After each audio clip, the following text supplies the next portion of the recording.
Здравствуйте, друзья! В эфире «Геоэнергетика Инфо». Максим Радайкин. И я, Борис Марцинкевич, всем добрый день. Борис Леонидович, информационное пространство незалежной Украины переполнено разного рода перемогами. Но по факту мы видим, что энергетическая инфраструктура не восстанавливается, новые ТЭЦ из Европы не строятся, а старые не ремонтируются. Что ждет Украину этой зимой и что можно сказать на основании прохождения пика энергопотребления этим летом об их энергосистеме? Давайте по порядку. Атомные электростанции, оставшиеся на территории подконтрольной Киеву, работают вполне исправно. То, что на лето были собраны все планово-предупредительные ремонты, если было бы обычное состояние, это как бы становится совершенно логично летом привести в порядок атомные электростанции с тем, чтобы отопительный сезон с базовой генерацией все было в полном порядке. Этим летом неожиданно начались массовые аварии на тепловых электростанциях, даже на гидроэлектростанциях. Все почему-то поломалось. Я думаю, что какая-то традиционная летняя проблема с кондиционерами, вероятнее всего. На день сегодняшний вернулся в работу последний атомный энергоблок, находившийся на ремонте, третий на южноукраинской атомной электростанции. То есть здесь, можно сказать, немножко полегчало. Если говорить о зимних перспективах, то, по мнению Укрэнерго, для того, чтобы отопительный сезон при среднестатистической зиме, не слишком холодной, не слишком теплой, требуется порядка 15 гигаватт маневрирующих мощностей, то есть тепловых электростанций, угольных, газовых, всех сразу. На день сегодняшний имеется 9 гигаватт, то есть дефицит 6. Это означает, что проблемы будут графики временного отключения, в простонародье веерное отключение, никуда от них не денешься. Вариант такой традиционный для этой державы, за границей нам поможет. Здесь сказать сложно, что будет получаться, потому что это, естественно, зависит от того, как выглядит ситуация в самой Европе. Этим летом тоже было далеко не все благополучно, потому что в Европе тоже было жарко. Теоретически максимальный объем импорта может составлять до 2 гигаватт-часов в сутки. Теоретически. Если смотреть на летние поставки, по крайней мере, то, что сообщает НСОЭ, это Ассоциация компаний операторов Объединенных энергосистем Европы. Давайте посмотрим. 20 августа 811 мегаватт-часов с небольшим, 22 854, 23 сегодня 916, то есть до 1 гигаватта, в общем-то, получается. Здесь, конечно, сказывается то, что в течение недели шли профилактические ремонты в Польше на линиях электропередачи, поставок с 13 по 21 просто не было. То есть, если на график вывести, какие объемы поставок идут из Венгрии, Словакии, Румынии и Польши, то график Польши неделю потрясал тем, что он просто лежал на нуле и не шевелился. Вроде бы эту проблему удалось решить, справились польские электрики со своими проблемами. Поставки в пределах 1 гигаватт-часа в сутки. То есть даже если удастся сохранить такой же объем, будет не хватать порядка 5 гигаватт-часов на зимний период. По крайней мере, лето достаточно жаркое в Европе показало, что больше 1 гигаватт-часа все помогальщики, спасатели, любители приходить на выручку больше от себя оторвать не смогли. Что такое вот такой объем дефицита электроэнергии? Если дополнительных аварий на Украине не случится, там, вот эти инопланетяне и прочее, прочее, если они не проявят дополнительные инициативы, если зима будет статистическая, то это будут веерные отключения с перерывами в подаче электроэнергии где-то на 6-8 часов. При условии, что атомные электростанции будут работать на полную мощность, все будет в полном порядке.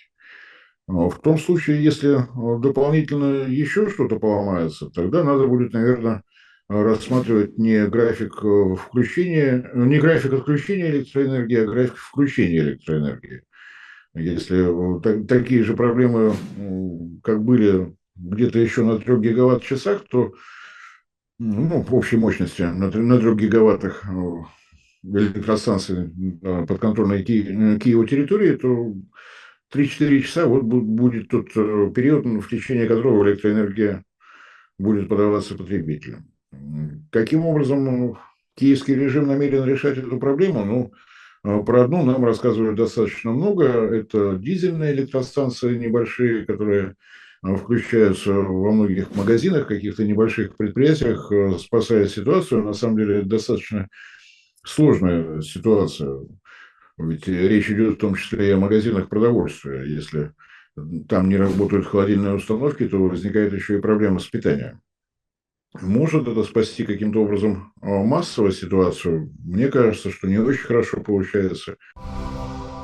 Друзья, YouTube блокирует. Возможно, наш канал следующий, и это видео последнее. Подписывайтесь на наш телеграм-канал Геоэнергетика Инфо, ссылка в описании и закрепленном комментарии. Подписывайтесь прямо сейчас, чтобы не потерять нас. Не ждите окончательной блокировки YouTube. Борис Леонидович, а вот интересует вопрос, а что будет происходить в городах в случае длительного отключения электроэнергии, даже если вот потребители первой очереди его лишатся? Разговоры о том, что приедут какие-то генераторы, вот я на личном примере в Климовске ЧП этой зимой видел, что таких генераторов немного, и такая небедная Московская область всеми силами, подтягивая специалистов из Москвы, вот за 2 недели только разморозила один небольшой микрорайон. Обладает ли Украина подобными резервами на случай ЧП? И что будет в городах происходить? Ну, тут зависит от того, насколько действительно велик комплект дизельных электростанций. Если верить западной европейской прессе, украинской прессе, Европа изо всех сил старалась спасать, и вот таких небольших генераторов из разных стран поступило достаточно большое количество. Но как при этом будет решаться логистический вопрос? Дизельная электростанция работает, когда есть дизельное топливо. Его должно быть много, оно должно бесперебойно поступать. Справиться ли с этой задачей? Ну, к сожалению, мы совсем недавно наблюдали то, что произошло в Приморье, блокаут. Должен заметить, что если говорить о группах потребителей по степени важности, то первая категория – это то, что должно обеспечивать жизнь города. Работа насосных станций, подающих воду и забирающих воду, так скажем, то есть канализация. Это больницы, это склады питания и так далее, пожарные части. Если мы посмотрим на Приморье, то больницы справились совершенно безукоризненно. Все мгновенно перешли на резервные мощности. Ни одного сообщения о том, чтобы в какой-то больнице вынуждены были прервать какие-то операции или еще что-то, ничего подобного не происходило. А вот с водой была беда. Это, конечно, наша проблема, но я сильно подозреваю, что ну, как там, три единства славянского народа подразумевают, что приблизительно такие же проблемы могут вылезти и в городах-мегаполисах Украины. На подконтрольной Киеву территории достаточно много крупных городов, в том числе и сам Киев. Что происходит в том случае, если в зимнее время у вас в квартире нет воды и не работает канализация? Ну, представить, в общем-то, несложно.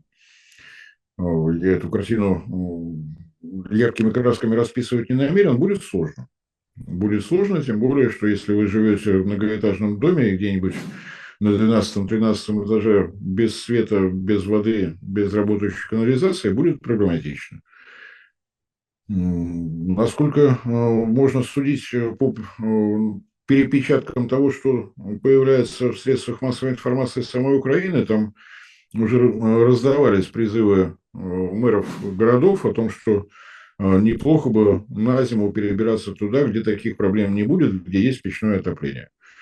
Может быть, это тот самый вариант, который позволит избежать таких вот крупных проблем, когда действительно не работает лифт, нет электроэнергии в квартире, нет воды, действительно в это время лучше находиться где-то за городом, где, ну, в конце концов, даже на речку за водой сходить все-таки можно. Бежать откуда-то из центральных районов Киева с ведром за водой, это будет несколько забавно выглядеть, не говоря уже о том, как изменится эпидемиологическая обстановка. Борис Леонидович, а исходя из практики, вот с учетом децентрализации, ну, вялой текущей энергетикой Украины, выбитые мощности, если допустить, что как бы конфликт закончен, сколько времени потребуется, чтобы нормализовать жизнь на Украине? Ну, в плане энергетики, конечно.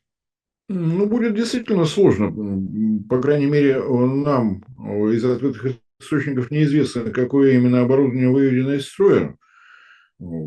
Начинать придется, разумеется, с технического аудита. Если вспоминать те черные дымы, которые стояли над электростанциями, вероятнее всего, выходило из строя навсегда трансформаторное оборудование подобного рода изделия, рассчитанные на потребности крупных электростанций на складах, никто не держит. Это всегда индивидуальный заказ. Зависит от мощности электростанции и многих других параметров. Такое оборудование быстро, мгновенно не изготовить невозможно. До полугода такие заказы выполняются. Если этих заказов будет много, такая большая серьезная работа, график ввода в эксплуатацию, где-то трансформаторы, где-то, может быть, какие-то проблемы с паровыми турбинами, с газовыми турбинами. Работа большая. Я думаю, что именно по этой причине после всех аварий мы не слышим информации о том, что начался ремонт.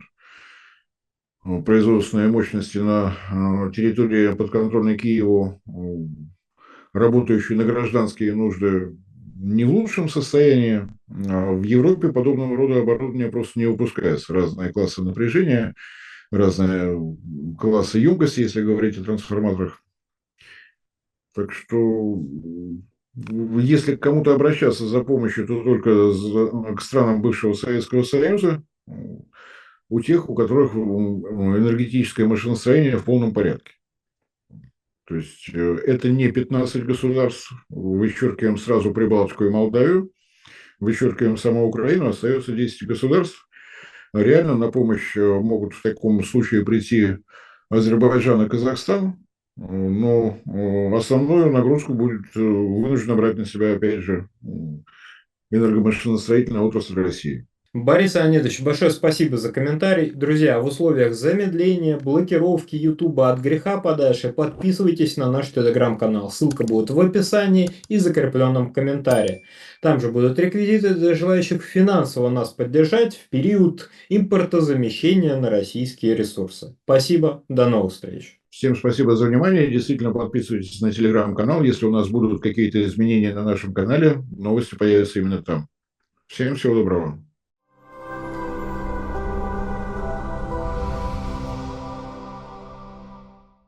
Друзья, в очередной раз напоминаю о том, что полное название нашего канала – независимый аналитический онлайн-журнал «Геоэнергетика Инфо». И слово «независимость» после того, как была отключена монетизация со стороны Ютуба, для нас стало дорогим, ценным, близким.